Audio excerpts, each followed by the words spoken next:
Racing. We've got Prince Ice, Jams 40 red over Batang Canlaon and Lava Walker. It's Prince Ice, the leader, over Batang Canlaon in second, then racing in third is Prince Ice.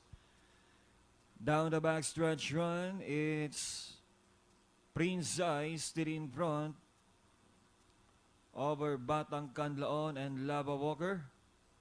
800 meters to go. It's Prince Ice by some 4 lengths now over Batang Canlaon, and stealing behind them is Lava Walker. And around the far turn, it's Prince Ice, a solo leader over Batang Canlaon and Lava Walker. Towards the final home turn, it's Prince Ice, still the leader over Batang Canlaon and Lava Walker.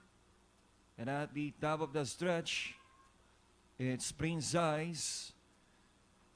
It's Prince Ice by some 6 to 7 lengths over Batang Canlaon, Lava Walker. And finally, Prince Ice, Batang Canlaon, Lava Walker.